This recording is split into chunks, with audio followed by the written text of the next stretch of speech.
Travis Wayne Goodsell. Another wasted video because YouTube is purposely shadow banning all my videos now. That the church is, as we're awaiting the final judgment against the church, which I'm expecting is going to be on Friday, but I won't find out about it until Saturday, though the church will find out about it on Friday, thanks to the clerks informing the defense counsel.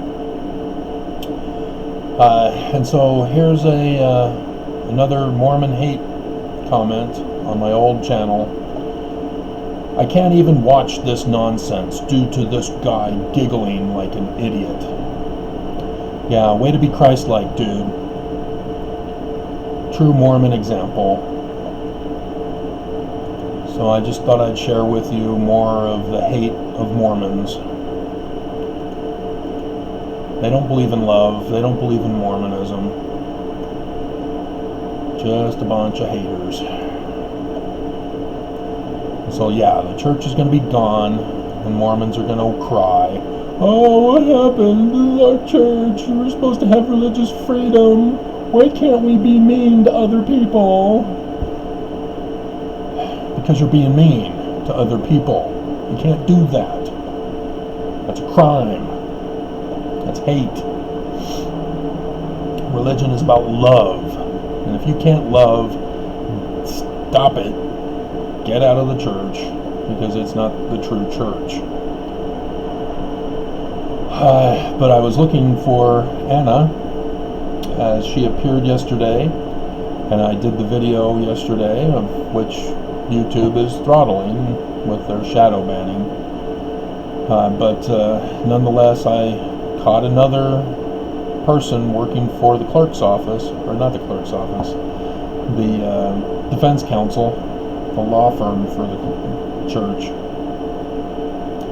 who are trying to gather information from me, as she slipped and threw in Satan symbols on the federal building, thinking that the church was associated. And why are you bringing this up at this particular time right now? Like the other guy? So yeah, they're purposely reaching out through social media, and I've exposed yet another person. So I guess she didn't like my joke about the cheese. And so with me getting shut down by YouTube, and by the church on my old YouTube channel, by the church on my website, by the church on my Amazon book sales,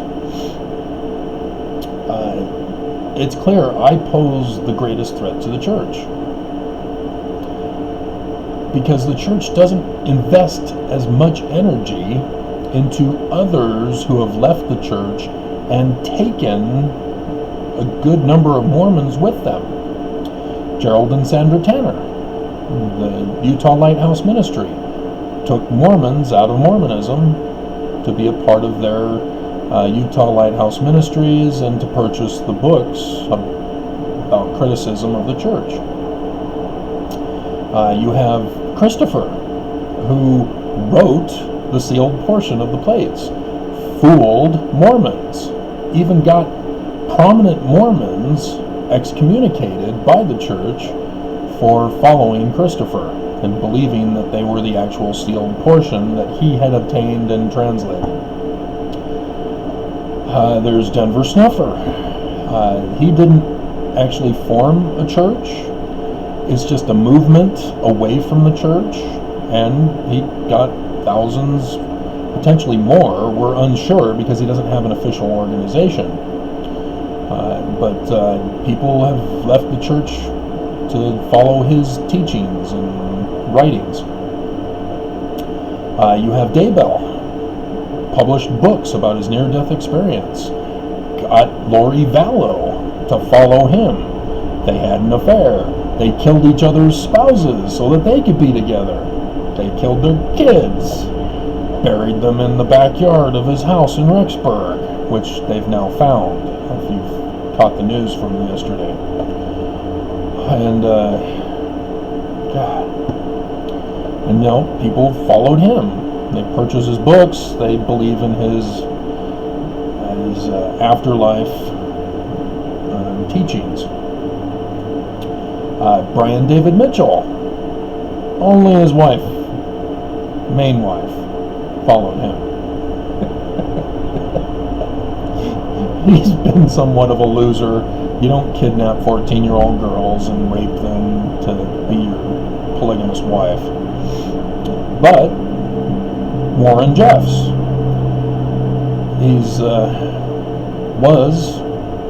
he denounced it in jail, although that message has not gotten to his followers, as they've had to continue to move to different states.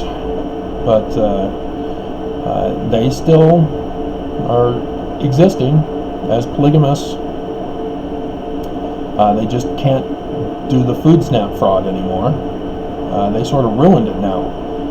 They are not going to be allowed food stamps for their poverty, so that's going to kind of suck for them.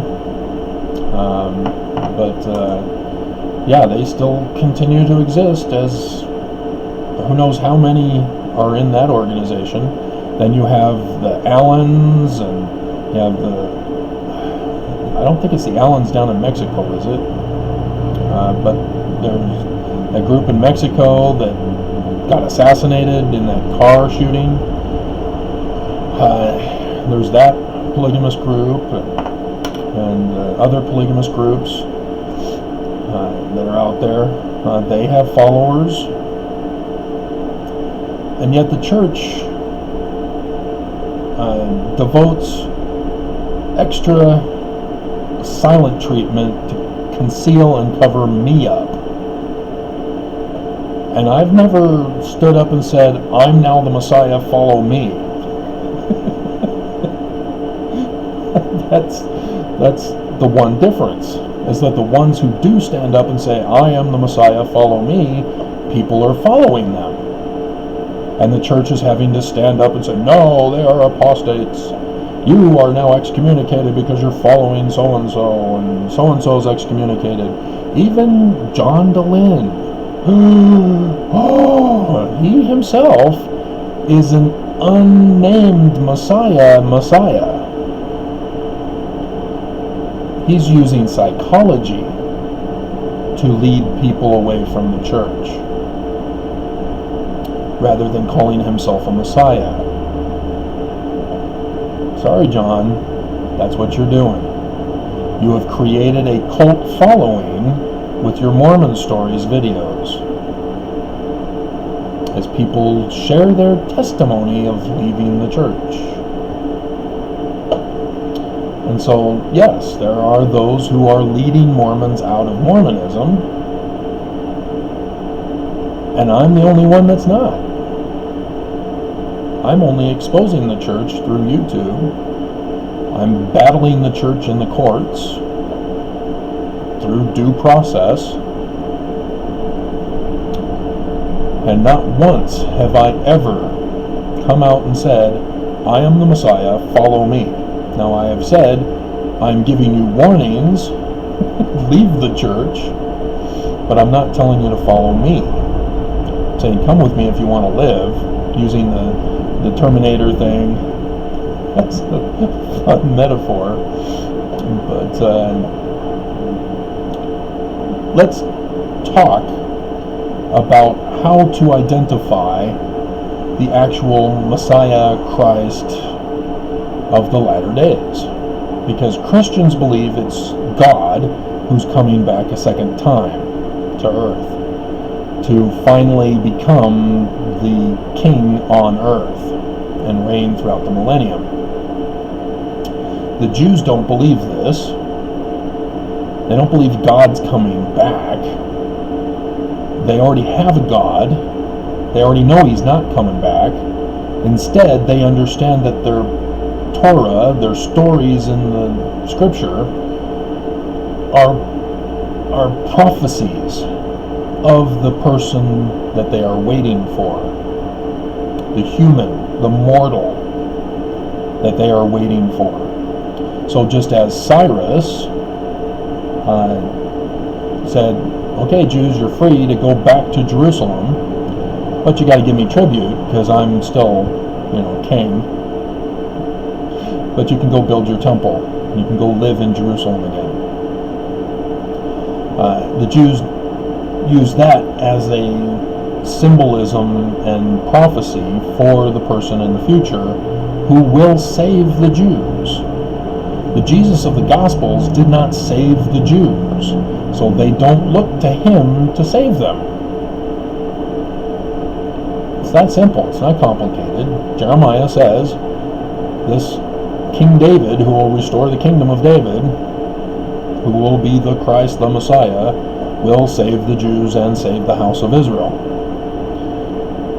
And so if you throw in the original religion of the Egyptians, that's where all prophecies come from. And Joseph Smith, section 103, starting in verse 15, talks about the restoration of Zion, the kingdom of David. A man like Moses. And Mormons know that the president of the church, which was Joseph Smith, as he says, my office as the first president is as Moses. And so we're looking for someone to take over the church. And Mormons just assume, well, whoever is the president of the church at the time of the millennium is therefore the Moses guy who's going to send us, save us, and blah, blah, blah. And then there's debate. Are we going back to Missouri? Are we making it here in Utah? And I've dropped the bombshell that Joseph actually said it's not Missouri. He says it. It's not Missouri, as some of you have supposed. It's southern Illinois, where we're supposed to build the mountain cities of Zion and New Jerusalem. And the concept of Christ in the temple. We are washed and anointed to become Melchizedek's and Melchizedek God's. There is no feminine version of that, but that's what it is when you're a queen and a high priestess. And you are Christ. You take upon yourselves the name of Christ now because you are now Christ. And it's not necessarily the name, it's more of a title. But your baptism is willing to take upon yourself the name of Christ. In other words, you are on that path to the temple to be washed and anointed as a Christ, as a Messiah. And so Joseph Smith says, from my people I will raise up a man like Moses, who will be the king, who will be the great high priest, who will restore Zion and New Jerusalem, who will restore the kingdom of David. And that's referring to Moses and the prophecies associated with Moses. In section 85, Joseph Smith refers to another prophecy story from Samson in the book of Judges. And so, who then are Mormons supposed to be looking for if it's not Jesus, and if it's not the current president of the church, since they didn't follow the succession process correctly, which means nobody after Joseph Smith was murdered had the right to succeed.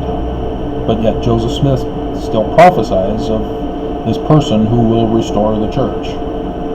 Set in order the temple of God, the house of God. You don't set in order the house of God if it's already been restored and set in order by Joseph Smith. See what we're doing here? See how that works? So that's what you need to do.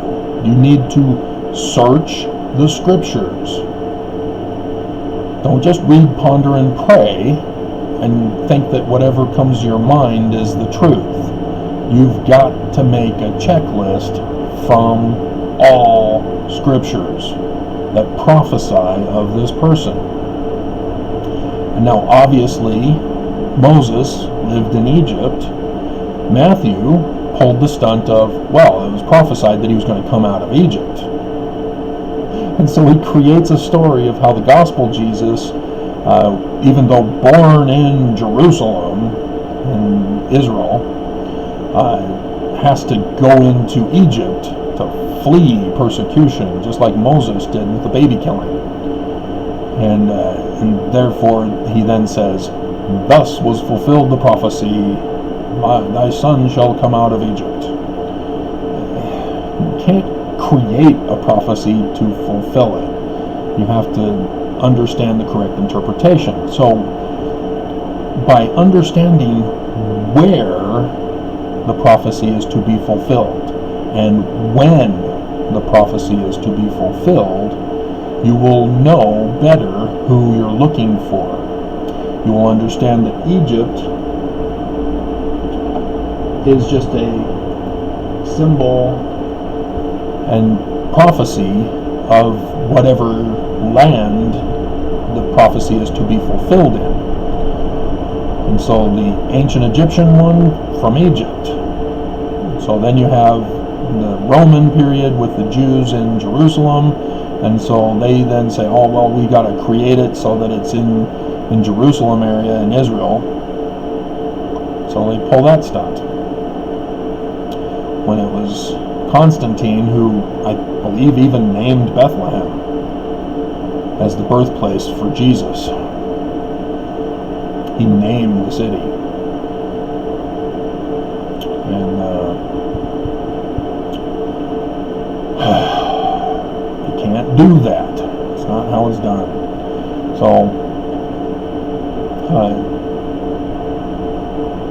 that's the first thing you need to do, is find out when is it supposed to happen.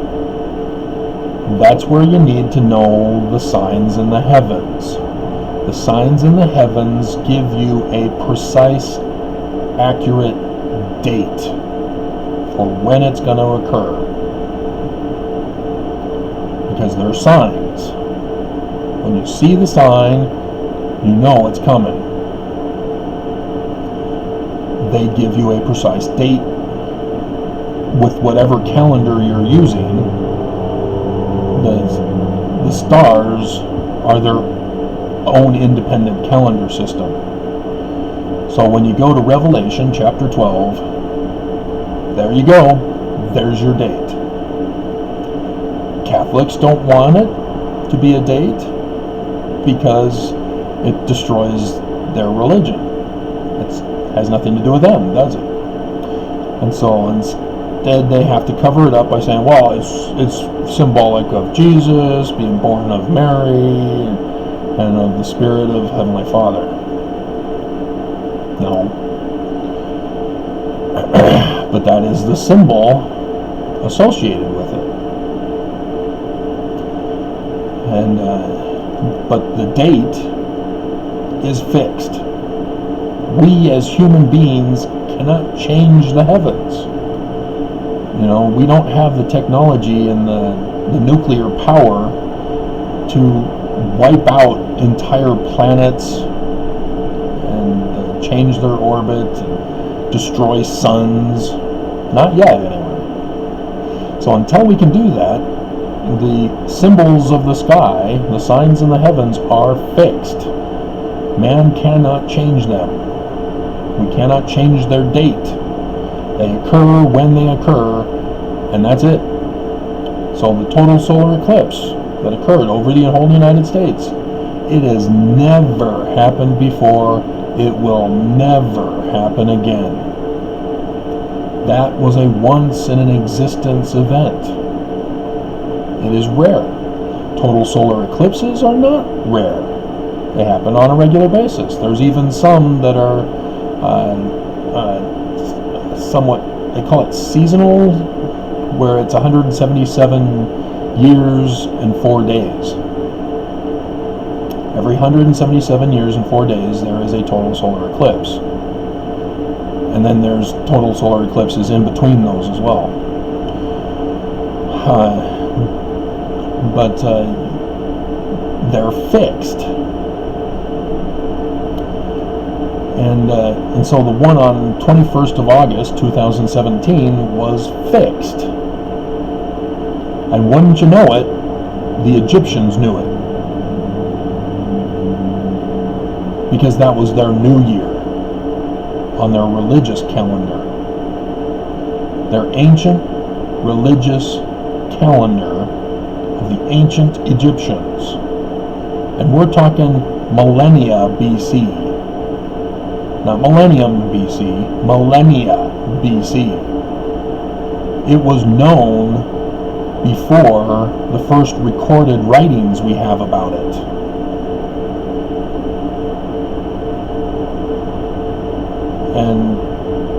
And that's how accurate they were in the science of astronomy.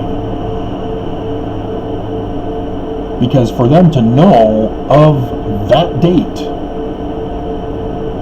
and to occur over America, that involves knowledge of a lot more than just astronomy. They know the whole Earth. And so what we think they knew is completely wrong. They knew a lot more than what we think they knew. The building of the pyramids, we only have theories. There is no record of how they built it. And so instead, we have to come up with a theory as to how they built the pyramids.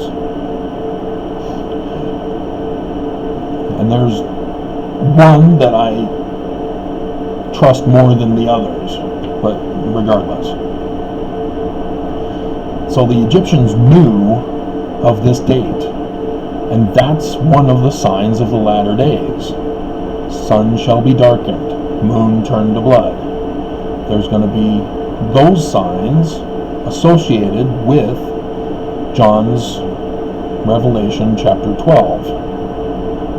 There are other signs in chapter 12 as well. Tail of the dragon,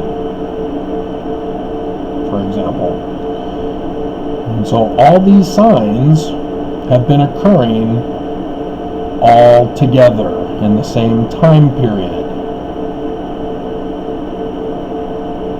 They are never happening again. They've never happened before. But these ancient astronomers knew and told us about it. And told Scripture based upon it. This is what you're looking for the date of when this Christ is going to restore the kingdom of David. Restore the government, restore the church. Then, once you've identified the date, which I've now done for you, you now have to find out who this person is you're looking for.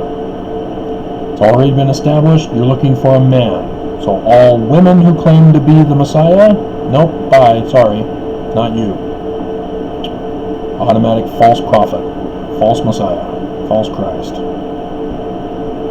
And then you just start weeding people out. You know, John Dehlin, nope, not him. Brian David Mitchell, I don't even know why we even considered him. You know, Denver Snuffer, nope. Christopher, nope. You just go on down. Because you have now a checklist to go by. It's not Egypt, it's not Israel, it's America. And so all the prophecies have to do with America. So when Ezekiel talks about he is going to be a descendant of the cedars of Lebanon, a twig flown by eagle to a land of like cedars of Lebanon. Oakland, California. It's the only place in America that have a comparable tree to the cedars of Lebanon, is the oaks in Oakland, California, by San Francisco, the city of merchants. And that's how you interpret the prophecies. Now that you've established the date, now that you've established the land, now we know who the false king is. Trump. He's the president during this time. It's now him who's the false king, who's the false prophet. Revelation, John talks about that too. A dragon, a beast, and a false prophet. They're obviously all men. The dragon is not a dragon, it's a man. He's being symbolized as a dragon. The beast is not a beast, he's a man. He's symbolized as a beast. False prophet didn't even bother to do a symbolism other than frogs coming out of their mouths, which is not real frogs. It's symbol. That's part of the pestilence plagues of Egypt with Moses and Pharaoh, right? And so what you're looking for is someone who comes out of the Mormon church, just as Joseph Smith said. So you're looking for a Mormon who is born in San Francisco area, living in Oakland. He then moves to Great Waters. Where are the Great Waters in America? Michigan. He moves to Michigan at some point in his life. Moses goes to the top of mountains. And Ezekiel says he moves to Utah, the top of the mountains. But there could also be other mountains that he hikes. So you're looking for that. None of the guys that I've talked about who have claimed Messiah status, and John DeLynn, who hasn't claimed Messiah status, also doesn't fit it either. Those are the prophecies you're looking for. Now, Moses has other prophecies not in the Torah. For example, the book of Jasher has a story of Moses as a baby, with a contest to see whether he would choose the crown of the king of Pharaoh or a hot burning coal. Moses chooses the hot burning coal, scalds his tongue, and they don't mention having him scald his fingers as he picks it up, which would also be a part of that. But that again is prophecy. You're looking for that prophecy as well by this person. You just run down the checklist. You will find him with your checklist. You know, the Mormons who did the con of the 17 traits of the true church, they did a checklist from the New Testament. They didn't bother with the old. That was a mistake. But nevertheless, they made a checklist to find the true church. And then conned Mormons into believing it was the true church. And, oh, it's a faith-promoting story, therefore it's true. But that's how you do it. You know, that's how we were supposed to do it as Mormons growing up. We're supposed to study the Book of Mormon, make a checklist, so that when a prophet gets up and speaks, we can go through the checklist in the Book of Mormon and say, yep, okay, I know that this prophet is a true prophet because he is conformed to the checklist in the Book of Mormon. If that were only the case. Not a single one of them have passed the checklist of the Book of Mormon, though. So, checklist. But don't create a checklist. I want him to have one eye blue and one eye green. If you saw the cute movie called Practical Magic with Sandra Bullock and Nicole Kidman, has little girls. The one girl makes a spell that would be impossible to have fulfilled, and yet it gets fulfilled. It's a miracle! Witchcraft is true!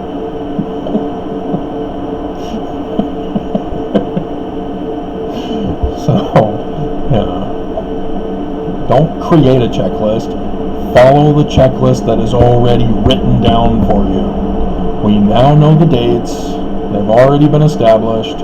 Now just go through the various stories. Because Samson, I did the series on Samson for you already. I've done the other series and pointed out the other stories. They're all symbols of this guy who you're supposed to be looking for. Just do it. Time's running out, guys. Parable of the 10 Virgins, Foolish Virgins, those are Mormons who don't get let in because they read, pondered, and prayed, got revelation, but had no works, no oil reserve. And so while they were off running around in the city looking for some to buy, doors were shut and the Mormons were denied.